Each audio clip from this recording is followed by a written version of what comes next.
Hey, what's up, welders? It's Sunday morning. I got the gear on because today the Steelers play the Bengals for the NFC North Division Championship. So I know all of you out there can keep your fingers crossed, wear something black and gold, and have a good feeling for the Steelers today, right? All right.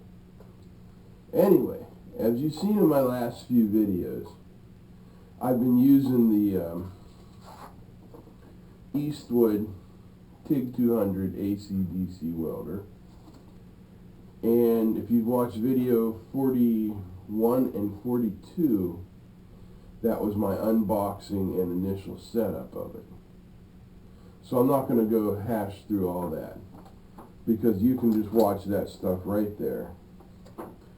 But I'm going to give you a little overview here, and then I'm going to give you my full review of this machine, because I've been beating on it for a little over a week now.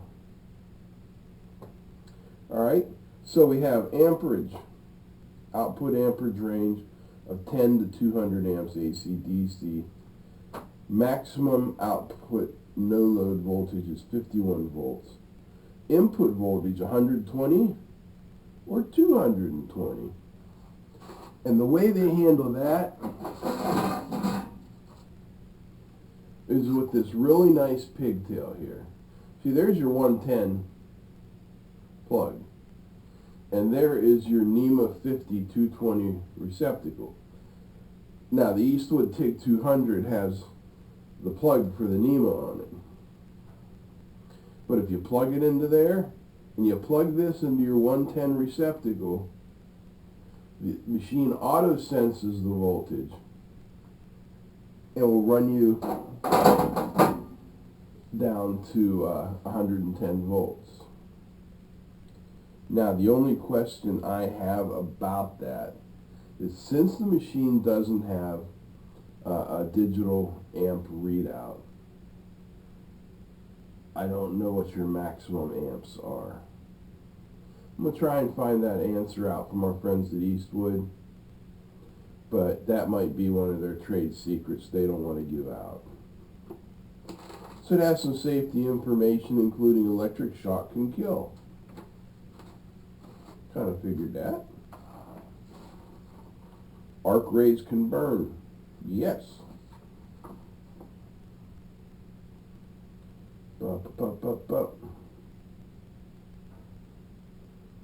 Non-flammable long sleeve shirt or jacket, welding gloves.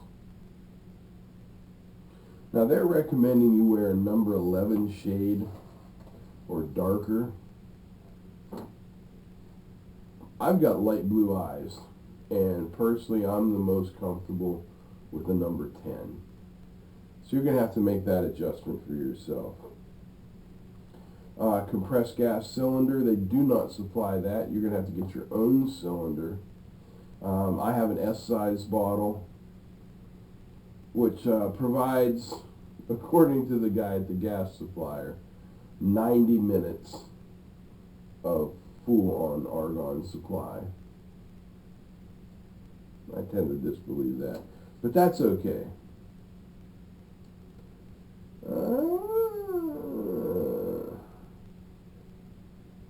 Let's see what's in the box. You get a TIG 200 AC/DC welder with a NEMA 50 plug, regulator. This is the one that comes with it. This is a nice regulator. There's absolutely nothing wrong with it. And in fact, I like that when you screw it into your bottle, you got the gauges sticking right out at you. Now, I'm using a flow meter. It's a personal preference. There's nothing wrong with this. You get a shielding gas hose. Standard hose, 5/8 MPT fittings. You get a 10-foot grounding cable with a clamp. And it's a nice cable. Nice heavy duty, and the clamp's very good, very springy, and it's got the copper braid inside of it, you know, that bridges one half to the other. It's all very good. You get a number 17 series torch, which accepts industry standard cups and collar body. Now, this is the WP17. It doesn't have an F on it, but by God, it's a flex head. So that's a nice bonus. You get this instruction manual. You get a handheld shield. So for you mutants out there with a third arm, that'll work out well for you. For the rest of us with only 2 arms, you need to get a helmet. You get the obligatory hammer/brush. You know, not much to say about that. You get a number 7 nozzle, a number 6 nozzle, a number 5 nozzle, a long back cap, a short back cap, a 3/32 collet body, 3/32 collet, a 1/16 inch collet, and a 1/16 thoriated tungsten, although I'm pretty sure they sent me a 3/32, because that's what's in there. And also there was a green tungsten, a pure tungsten in there, which really doesn't work that well on inverter type machines. So I think that's really all we need to talk about out of the manual. I'm just checking for anything else in here. No, that's all good. Let's talk about the machine itself. First, we have the torch. Now, the torch came with the dingleberry switch on it, if you like to use that. I don't. So I removed it. It's just zip tied on there, and you can zip tie it back. Now, that being said, I still use the switch. I don't like it on the torch, but I will hook up the switch, and when I'm doing flash tacks, you know, I get myself positioned. I got the machine like if I'm going to be welding at 100 amps, I turn the machine up to 200 amps. I get my material position, I get my torch where I want it, and click, just like that. Click, boom, it's tacked. So even if you're a foot guy like me, there is a place for this. All right, next, like I said, we have the number 17 torch. Comes with all your standard collet body, cups, all that good stuff. And look at this beauty. This is a Superflex cable. I love it. I absolutely love it. The torch I had on my previous machine had the Super No Flex cable, and about the biggest radius you could get out of it was like this. This one, oh man, look at this. You can wrap it around your arm. You know, however you're comfortable. This is fantastic. This is great value in your machine. Next, we have the foot pedal.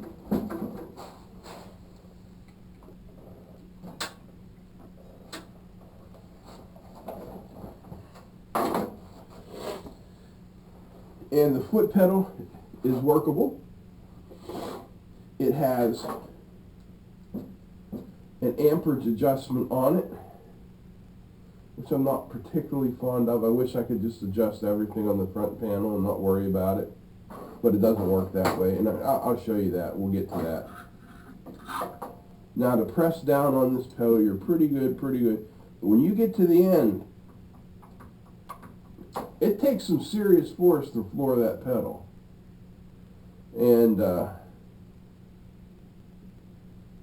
like I said, it's workable. It's a foot pedal.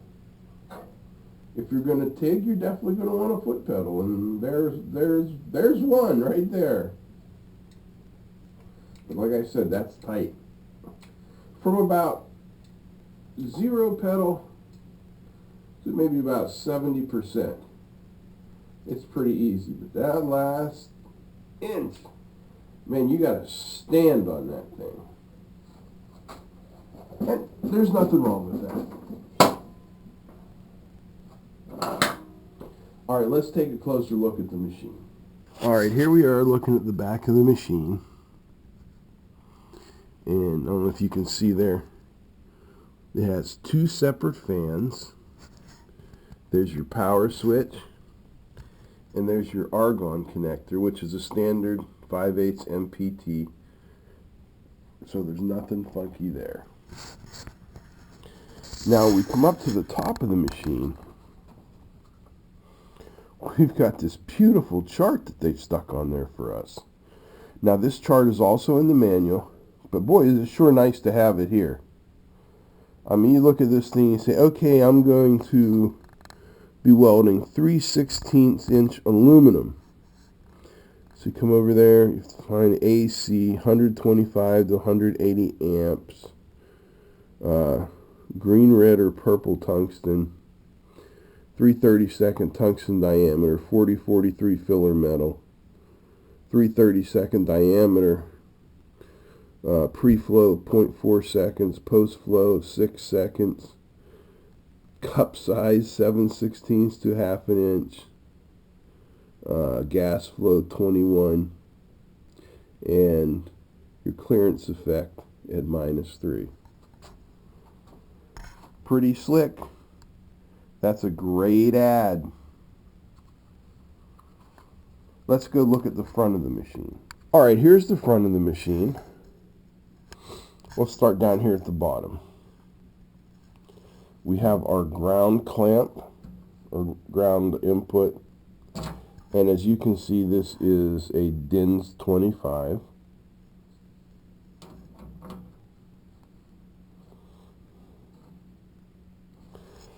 Then we have these 2 connectors. Now, as I have the 2 connectors in, that means I'm using the foot pedal. This is your on-off switch, and this is your amp control. Now, if you were just using the on-off switch that comes on the torch, you would disconnect these and simply reconnect the 2-pin connector trigger switch right here, and you would leave the amp control alone. Now, over here is our torch connector.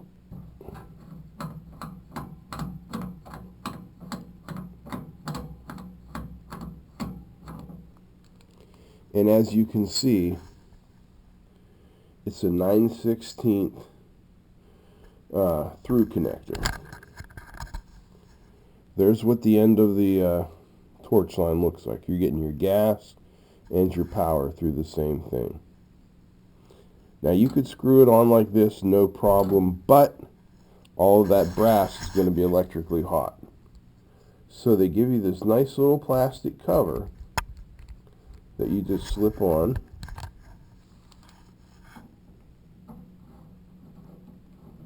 Get it started here.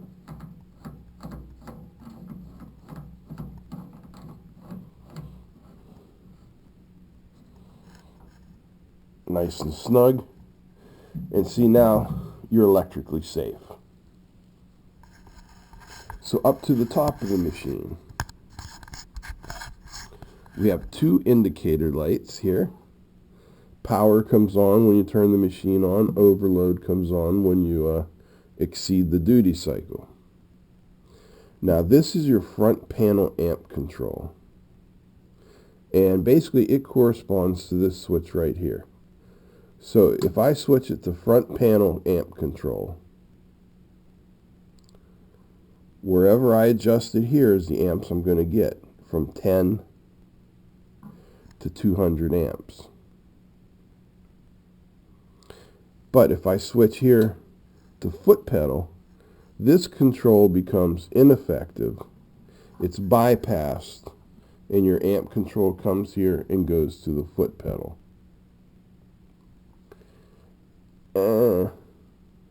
Like I said, I wish you would have just stuck with one. Alright, next, that says clearance effect. Let me shed some light on that in case you guys can't see it there. See, that says clearance effect. That's also called cleaning effect on some machines. And what it is your AC balance control. With it on 0, you are getting a 50-50 balance. You know, the 120 cycles per second that you get from a 60 hertz US power source, you're going to get 50% of them will be electrode positive, and that's going to give you your cleaning. That's going to break up the aluminum oxide, but it's not going to give you any penetration. And then the 50% electrode negative is where you're going to get your penetration. And you can adjust this all the way down to about -6. And I believe that to be around 95% electrode negative. And then you can come all the way up to +6, which I believe to be about 95% electrode positive. And as far as I can tell, the only thing that's going to do is ball up your the end of your electrode. Because I tried it on a +1 setting, which should be about 60% electrode positive, 40% electrode negative. It balled my tungsten in a second. Some people say that you want a balled tungsten. If that's what you want, that's how you can get it.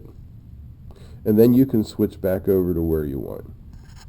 Now, the aluminum settings on the chart on top of the machine basically call for a -3, which I believe to be about 75% electrode negative, 25% electrode positive. And that seems to be an okay balance, but it provides a really wide cleaning band. So I like to set it between 3 and 5, right around 4. It narrows down that cleaning band, gives you a better appearance. All right? Next we have our DC AC control. DC you're going to use for everything from steel to titanium to Hastelloy to Inconel. AC you're going to use for aluminum and magnesium. That's it, Fort Pitt. Now over here we have our pre-flow and our post-flow control. This, if you know how to TIG, I'm sorry I'm going into such excruciating detail, but I want this review to be for people who are looking for their first TIG machine and are interested in some of the features. Pre-flow. When you press the trigger on the torch or step on the foot pedal, this is how long of an initial gas flow you're going to get before the arc is struck. And you could set it all the way up to 1 second. So if you press that trigger, 1/1000, then arc. It's good. It gives you a nice argon flow to purge out all the oxygen in the area of the weld. But 1 second I find to be highly unnecessary. Personally, I go to 0.2, 2/10 of a second. That's enough. That way you hit the trigger, you get and then your arc lights off. Now post flow is an even more important. I've got it set for 5. I am usually between 5 and 6 seconds post flow depending on what I'm welding. you can go all the way down to 2 seconds, but that's not enough. You need that argon shielding over your just welded material to keep the oxygen out before it can react. So I like it right about there. Like I said, between 5 and 6 seconds. So now that's a pretty good overview of the machine. Now, I'm guessing you guys want to see it in action. Alright, we'll do a steel and we'll do some aluminum, and we'll push this thing hard, and we'll see exactly what kind of penetration we can get. Alright? Let me get geared up and we'll hit it.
Come off my pedal a little bit now because the heat's starting to build in the metal.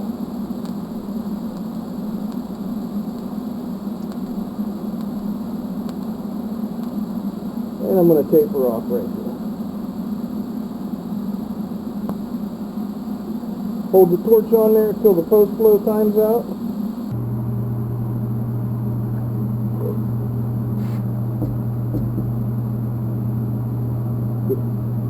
First, I have to find my foot pedal. There it is. Find my spot I'm going to tap.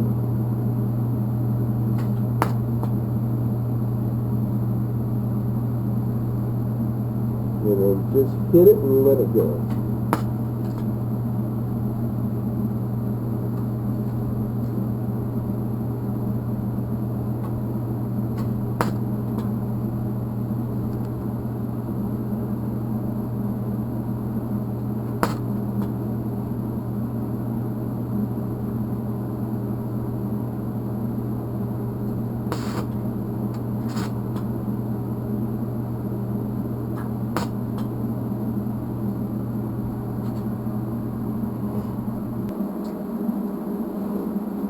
Studio lights are great for lighting things up. The TV, but not so much for me.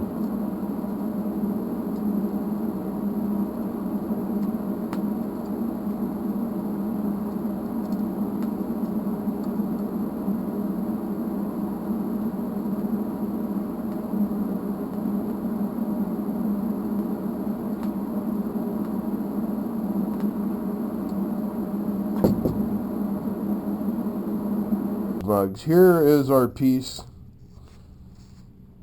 of the 20 gauge sheet metal. Got a nice looking weld on it. Except right there.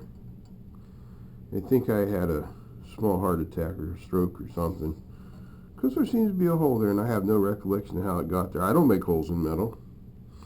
I patch holes in metal. You can see we've got 100% penetration all the way through. And even at about 35 amps, you've got a little bit of warpage. But that's nothing a big old mallet can't handle, right? Right. Alright, so final thoughts on the Eastwood TIG 200. Torch, top of the line. Superflex cable, top of the line. Power, top of the line.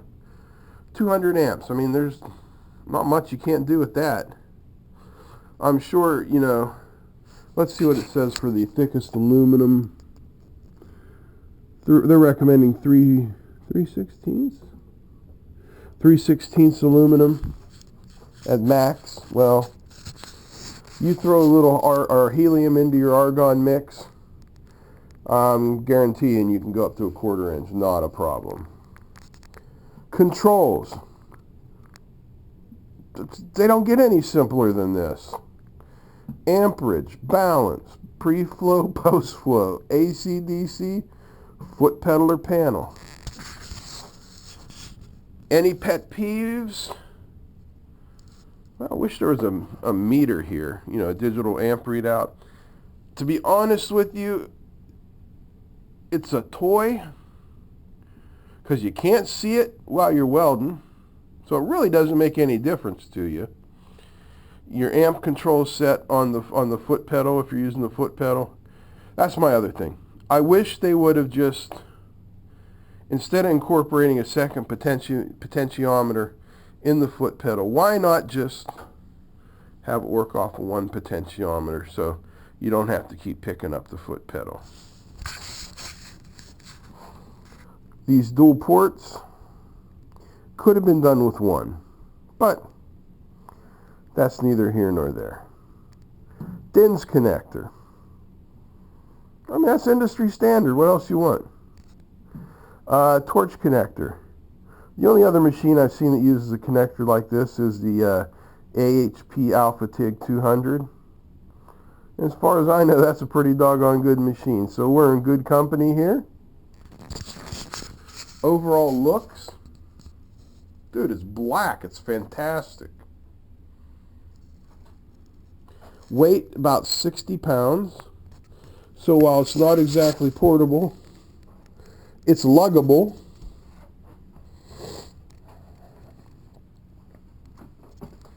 Again, we have the chart on top for all of our settings. In the back we have one, then down below we have a second fan along with our power switch. The fan will run a few seconds after you shut the machine off, just for good measure. I mean, come on! What more can you ask for? Alright, on a scale of 1 to 10, what would I give this babe beauty?